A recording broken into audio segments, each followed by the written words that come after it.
पाचन तंत्र क्या है। तो कह रहा है कि पाचन क्रिया में भाग लेने वाले अंगों के समूह को क्या कहा जाता है, पाचन तंत्र कहा जाता है। यानी पाचन क्रिया में जो भी अंग पार्टिसिपेट करते हैं, भाग लेते हैं, वह सब पाचन तंत्र के अंतर्गत आ जाते हैं। पाचन तंत्र को, मानव में पाचन तंत्र को दो भागों में बांटा गया। पहला भाग है आहार नाल, दूसरा भाग है पाचक ग्रंथियां। आहार नाल कितना लंबा होता है, तो लगभग 8 से 10 मीटर लंबा होता है, और साइज है इसका, जो व्यास है वह एक समान नहीं है, विभिन्न जगहों पर इसका अलग अलग व्यास है। तो टोटल आहार नाल की जो लंबाई है वह 8 से 10 मीटर है। कहाँ से कहाँ तक फैला होता है, तो हमारे मुख से लेकर के गुदा द्वार तक ये फैला होता है।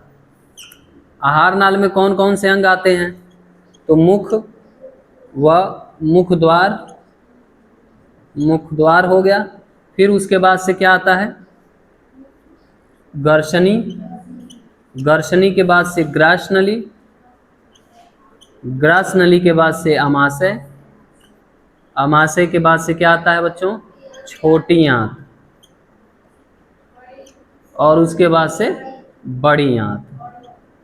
तो ये टोटल जो है, ये पूरा आहार नाल के अंदर पाए जाने वाले अंगों का ये समूह हो जाता है, जिसको हमने पढ़ लिया है। अब हम आज पढ़ेंगे पाचक ग्रंथियां। अंग्रेजी में बोला जाता है डाइजेस्टिव ग्लैंड। डाइजेस्टिव ग्लैंड, पाचक ग्रंथियां क्या हैं, तो इसी को हम लोग लिखेंगे। हेडिंग रहेगा हमारा यही, पाचक ग्रंथियां। हेडिंग आपने डाला, पाचक ग्रंथियां, अंग्रेजी में डाइजेस्टिव ग्लैंड, क्या बोलते हैं इसको, लिखेंगे वे ग्रंथियां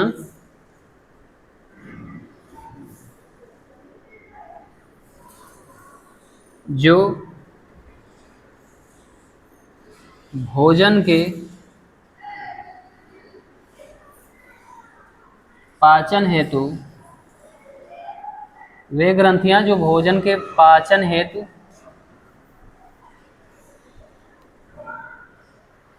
वे ग्रंथियां जो भोजन के पाचन हेतु विभिन्न पाचक रसों,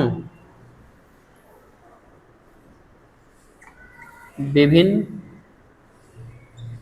पाचक रसों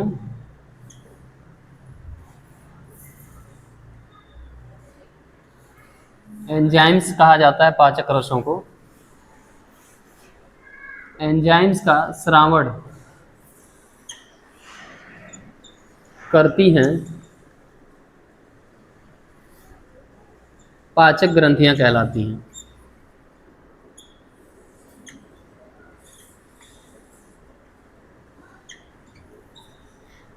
पाचक ग्रंथियों का डिफिनेशन क्या है, वे ग्रंथियां जो भोजन के पाचन हेतु, यानी भोजन को पचाने के लिए विभिन्न पाचक रसों यानी एंजाइम्स का श्रावण करती है, पाचक ग्रंथियां कहलाती हैं। अब बता रहा है कि मनुष्य में पाचन ग्रंथियां कितने प्रकार की होती है जो भोजन को पचाने में ज़्यादा योगदान देती हैं। तो आइए एक लिस्ट बनाते हैं, फिर उसके बाद लिखेंगे। सबसे पहले हमारा जो भोजन का पाचन होता है वह मुंह में ही शुरू हो जाता है, क्योंकि आपको पता है कि मुंह में लार पाया जाता है, थूक के साथ मिक्स रहता है। तो वह लार आखिर निकलता किससे है, लार ग्रंथियों से। किससे निकलता है, लार ग्रंथियां। इसको अंग्रेजी में बोला जाता है बच्चों सैलिवरी ग्लैंड। क्या बोलते हैं बच्चों, सैलिवरी ग्लैंड। लार ग्रंथियां कौन सा रस निकालती हैं, लार रस। क्या बोलती हैं, मतलब लार ग्रंथियां लार रस निकालती हैं, सलाइवा कहा जाता है अंग्रेजी में। तो ये हमारे मुख में ही पाई जाती हैं। ग्रंथियों के बाद अगर हम कहें तो जठर ग्रंथियां पढ़ सकते हैं। जठर ग्रंथियां, फिर यकृत, फिर उसके बाद से अग्न्याशय, और फिर पांचवा जो है आंतरीय ग्रंथियां, जो आंतरीय रस निकालने का काम करती हैं। तो इस तरह से जो है मानव में पाचक ग्रंथियां, प्रमुख पाचक ग्रंथियां में लार ग्रंथियां हैं, जठर ग्रंथियां हैं जिसको अमाशयी ग्रंथियां भी कहा जाता है, फिर यकृत है, लीवर है, फिर अग्न्याशय है, पैंक्रियाज, फिर आंतरिक ग्रंथियां। इस तरह से पाचन ग्रंथियां कितने प्रकार की हो गई? 5 प्रकार की। सबसे पहला हेडिंग डालिए लार ग्रंथियां।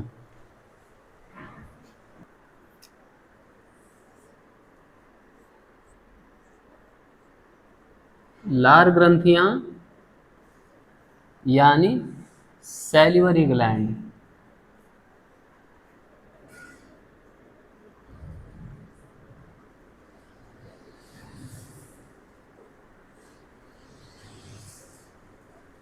मनुष्य के मुख गुहा में पाई जाने वाली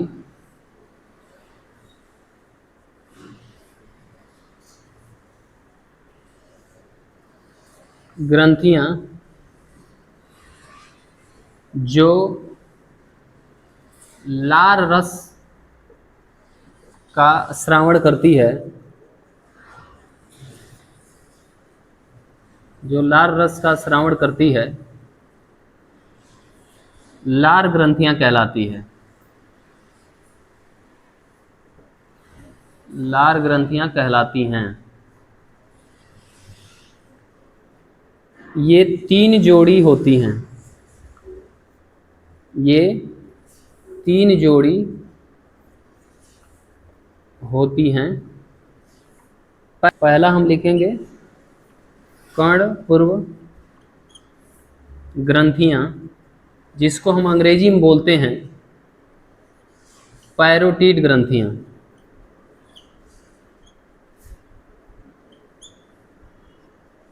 पैरोटिड ग्लैंड।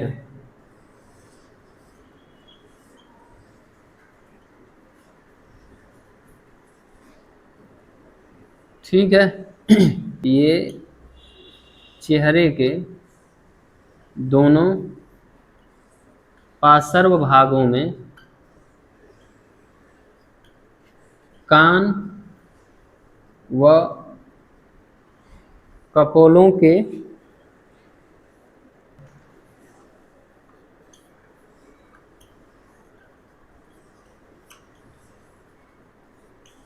होती हैं।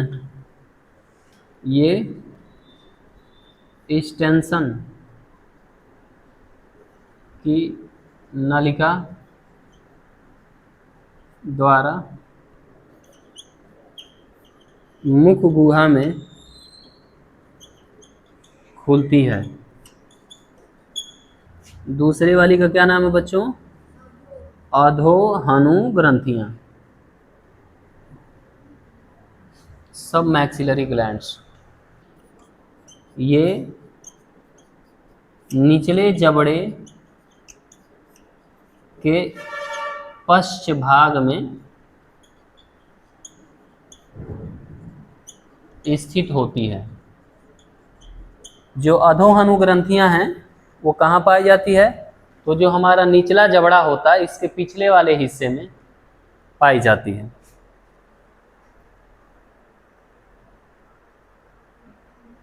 हो गया यहाँ तक? ये निचले जबड़े के पश्च भाग में स्थित होती हैं। ये ग्रंथियां निचले कृंतक दांतों के पास में बहार्टन्स नलिकाओं द्वारा जीभ के नीचे खुलती हैं।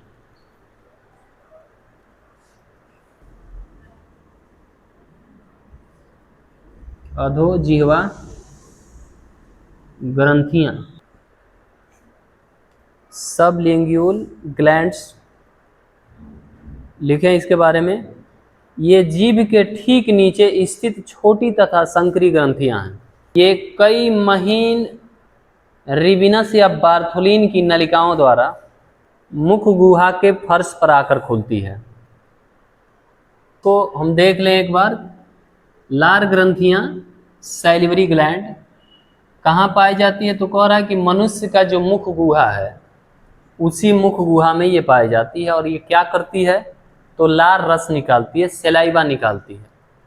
और ये संख्या में कितनी होती है, तो कह रहा है कि 3 जोड़ी होती है। कौन कौन, तो कर्णपूर्व ग्रंथियां, कर्णपूर्व ग्रंथियां या पैरोटिड ग्रंथियां, दूसरा अधोहनु ग्रंथियां या सब मैक्सिलरी ग्लैंड्स, और तीसरा है अधोजिह्वा ग्रंथियां जिसको सब लिंग्यूनल ग्लैंड के नाम से जाना जाता है। कर्णपूर्व ग्रंथियां कहाँ पाई जाती है, तो जो चेहरा है हमारा, इसके दोनों पार्श्वों में, कान व कपोलों के बीच में, यानी यहाँ पर ये पाई जाती है। और ये किस नलिका के द्वारा हमारे मुख गुहा में खुलती है, तो एक्सटेंशन की नलिका के द्वारा खुलती है हमारे मुख गुहा में। अधोहनु ग्रंथियां, ये निचला जो जबड़ा है उसके पिछले हिस्से में ये पाई जाती हैं। वहार्टन्स नलिकाओं के द्वारा ये खुलती हैं। अधोजिह्वा ग्रंथियां, ये कहाँ पाई जाती है, जीभ के ठीक नीचे सबसे पतली और छोटी लार ग्रंथि है ये। और ये रिविनस या बार्थुलिन की नलिकाओं के द्वारा हमारे मुख गुहा में खुलती है। तो इस तरह से हमारे मुख गुहा में जो लार ग्रंथियां होती है वह संख्या में 3 जोड़ी होती है। कितनी होती है, 3 जोड़ी। रस, सलाइवा,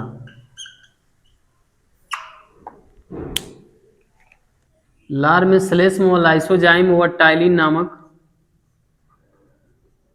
एंजाइम्स उपस्थित होते हैं।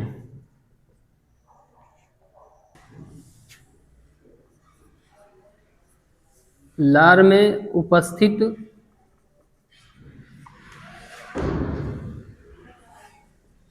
लाइसोजाइम भोजन में आए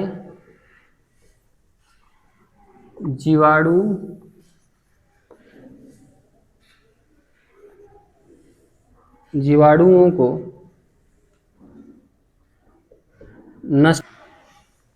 टाइलिन या एमाइलेज एंजाइम मुख गुहा में मंड का आंशिक पाचन करता है, यानी जो भोजन हम करते हैं, जो कार्बोहाइड्रेट होता है, रोटी खाते हैं या चावल खाते हैं, तो उसमें जो कार्बोहाइड्रेट पाया जाता है, यही टाइलिन या एमाइलेज एंजाइम जो होता है, यह क्या करता है, उसको तोड़ने का काम करता है।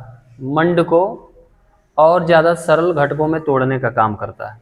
मतलब थोड़ा बहुत पाचन जो होता है ये करता है, हमारे मुंह से ही पाचन की क्रिया शुरू हो जाती है।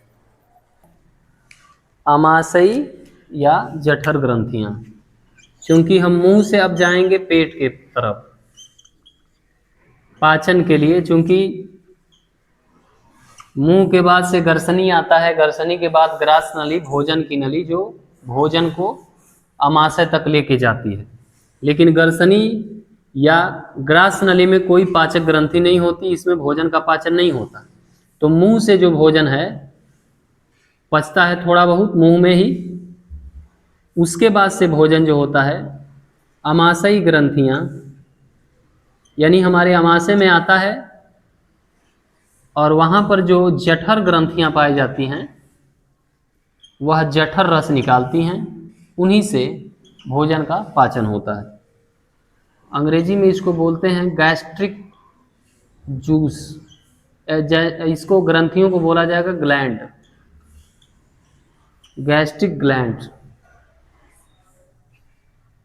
अमाशय की दीवार पर 3 प्रकार की जठर ग्रंथियां पाई जाती हैं। अमाशय की दीवार पर कितने प्रकार की जठर ग्रंथियां पाई जाती हैं? 3 प्रकार की। वाली ग्रंथि का नाम है कार्डियक ग्रंथियां, दूसरे वाले का नाम है फंडिक ग्रंथियां, और तीसरे वाले का नाम है पाइलोरिक ग्रंथियां।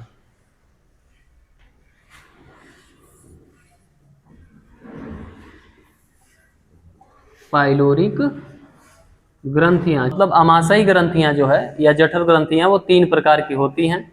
एक कार्डियक ग्रंथियां, दूसरा फंडिक ग्रंथियां और तीसरा पाइलोरिक ग्रंथियां। कार्डियक ग्रंथियों के बारे में लिखिए। हाँ, यह अमाशय की ऊपरी भाग है जिसमें ग्रास नली खुलती है। यह अमाशय का कौन सा पार्ट है? ऊपरी पार्ट है।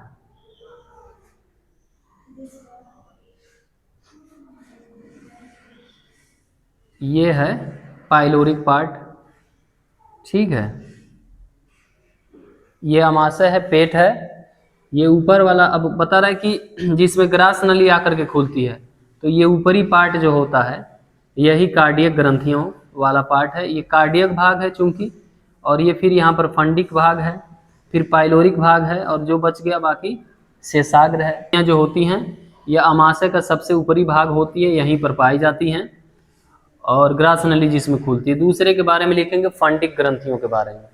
यह अमाशय के मध्य भाग में उपस्थित होती हैं,